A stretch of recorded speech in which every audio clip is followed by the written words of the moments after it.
बहुत समय पहले की बात है। एक गांव था, शांत, सुंदर और आत्मनिर्भर। उस गांव में एक किसान अपनी बेटी वैदेही के साथ रहता था।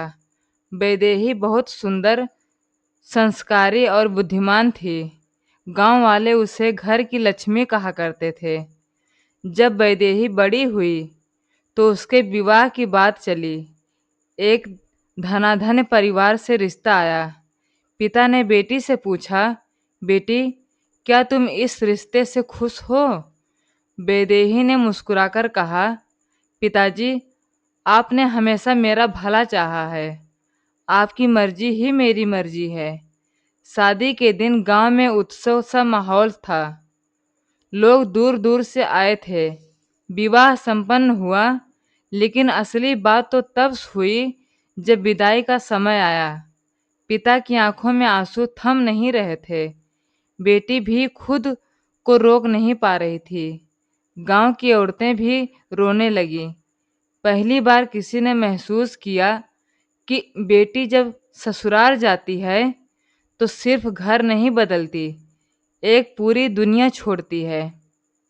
उसी पल गांव के बुजुर्ग ऋषि वरुण ने सबको शांत किया और बोले, ये परंपरा आज से नहीं, सत्य युग से चली आ रही है। जब भगवान राम ने सीता जी को विदा किया था, तब भी यही पीड़ा हुई थी। बेटी को विदा करना केवल रस्म नहीं, माता पिता की महान तपस्या है। जब वे अपने हृदय का टुकड़ा किसी और के आंगन में भेजते हैं तो वह त्याग और प्रेम का सबसे बड़ा उदाहरण होता है। उसी दिन से उस गांव में एक परंपरा बन गई। विदाई के समय बेटी के चरण धोए जाते थे, क्योंकि माना जाता था कि लक्ष्मी जा रही है और जहाँ भी जाएगी वहाँ समृद्धि और स्नेह ले जाएगी। विदाई के बाद वैदेही डोली में बैठी तो उसकी आंखों से अश्रुधारा बहती रही। मन में पिता, आंगन, बचपन और वो हर चीज थी जो पीछे छूट चुकी थी। ससुराल पहुंचते ही वैदेही का स्वागत धूमधाम से हुआ, पर सासू माँ के चेहरे पर थोड़ी कठोरता थी। परिवार बड़ा था, सास, जेठ, देवर, नंदे और वैदेही का पति अरविंद, जो खुद शांत और समझदार था। पहले कुछ दिन वैदेही ने चुपचाप घर के तौर तरीकों को समझा। कोई शिकायत नहीं, कोई घमंड नहीं। वो हर एक से सम्मान से बात करती, सबकी मदद करती। धीरे धीरे उसके संस्कार, उसकी विनम्रता और प्यार से पूरा घर उसका कायल हो गया। एक दिन सासू माँ ने सबके सामने कहा, हम सोचते थे ये लड़की कितनी नाजुक और सीधी है, शायद ये हमारे घर का भार ना संभाल पाए, पर ये तो हमारे घर की रोशनी बन गई है। वैदेही मुस्कुराई और बोली, माँ जी, जब कोई बेटी विदा होती है तो वो खाली हाथ नहीं जाती, वो अपने संस्कार और प्रेम लेकर जाती है, जिससे वो ससुराल को भी मायका बना सके।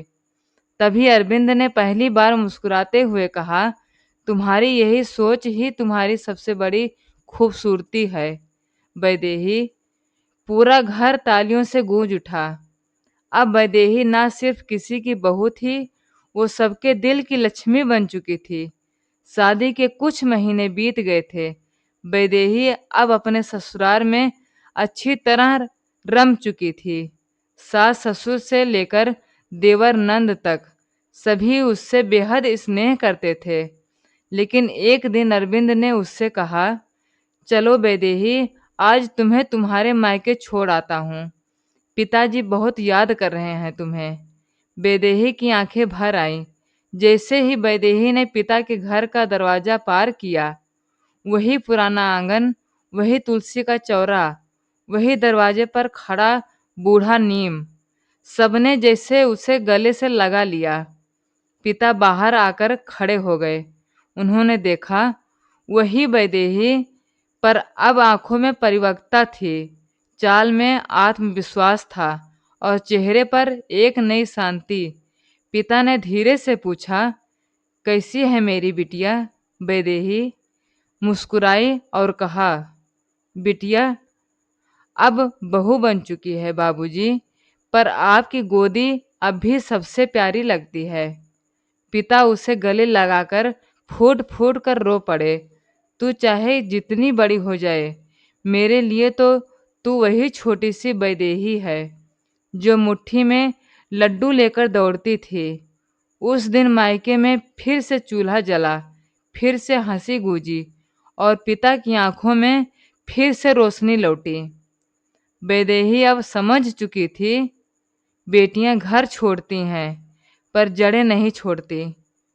वो जहाँ भी जाए, उनका मायका उनके दिल में बसता है और वही दिल सबको जीतता है।